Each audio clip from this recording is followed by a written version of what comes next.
आणि एक महत्त्वाची बातमी समोर येते। पालघर बिकानेर एक्सप्रेसच्या इंजिनमध्ये तांत्रिक बिघाड झालेला आहे। सफाळे आणि केळवे रोड रेल्वे स्थानकादरम्यान हा बिघाड झालाय। तर डहाणू पर्यंत धावणारी उपनगरीय रेल्वे सेवा यामुळे चांगलीच विस्कळीत झाली आहे। डहाणूकडे जाणाऱ्या लोकल या 20 ते 25 मिनिटं उशिराने धावत आहेत, तर लोकल गाड्या पालघरमधील रेल्वे स्थानकावरती रोखून धरल्यात।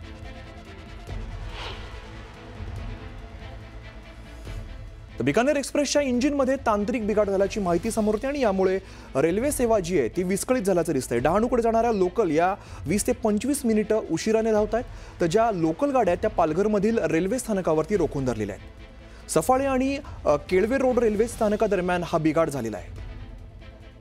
बिकानेर एक्सप्रेसच्या इंजिनमध्ये तांत्रिक बिघाड झाल्यामुळे ही सगळी व्यवस्था जी आहे ती बिघडलेली आहे। त्यामुळे लोकल गाड्या ज्या आहेत त्या पालघरमधील रेल्वे स्थानकावरती रोखून धरल्यात आणि डहाणूकडे जाणाऱ्या लोकल या 20 ते 25 मिनिटं उशिराने धावत आहेत।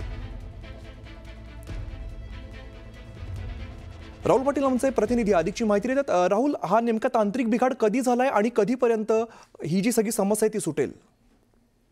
नक्कीच आपण बघायला गेलं तर बिकानेर एक्सप्रेस जी राजस्थानच्या दिशेने जात होती डाऊन मार्गावरून ती साधारणतः 4:15 वाजताच्या सुमारास पालघर रेल्वे स्थानकावर पास होते। मात्र या बिकानेर एक्सप्रेसच्या इंजिनमध्ये केळवे रोड ते सफाळे दरम्यान बिघाड झाला आणि त्यामुळे पश्चिम रेल्वेची जी डहाणूपर्यंत धावणारी जी लोकल सेवा आहे ती पूर्णपणे विस्कळीत झाल्याचं पाहायला मिळतं। याचा परिणाम जो आहे तो सध्या लांब पल्ल्याच्या गाड्या डाऊन मार्गावरच्या आहेत, ज्या गुजरात, राजस्थान आणि दिल्लीच्या दिशेने जातात, त्या सुद्धा प्रभावित झालेल्या पाहायला मिळत आहेत। साधारणतः 20 ते 25 मिनिटं ज्या लोकल गाड्या आहेत किंवा लांब पल्ल्याच्या गाड्या आहेत त्या सुद्धा उशिराने धावत आहेत। पालघरमधून ज्या प्रवासी आहेत किंवा जे चाकरमानी आहेत जे संध्याकाळच्या सुमारास आपल्या घराकडे परततात त्यांची कुठेतरी गैरसोय झालेली पाहायला मिळते, कारण की विरार ते डहाणू जी लोकल सेवा आहे ती पूर्णपणे विस्कळीत झाल्याचं पाहायला मिळतं। 20 ते 25 मिनिटं ही लोकल जी आहे ते सध्या उशिराने धावत आहेत। सध्या या बिकानेर एक्सप्रेसमध्ये ज्या इंजिनमध्ये बिघाड झालेला आहे त्याच्या दुरुस्तीचं काम सध्या युद्धपातळीवर सुरू आहे। मात्र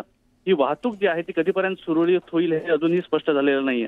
निश्चित वाहतूक कधी सुरळीत होते हे पाहणं महत्त्वाचं असेल। धन्यवाद राहुल या सगळ्या सविस्तर माहितीसाठी।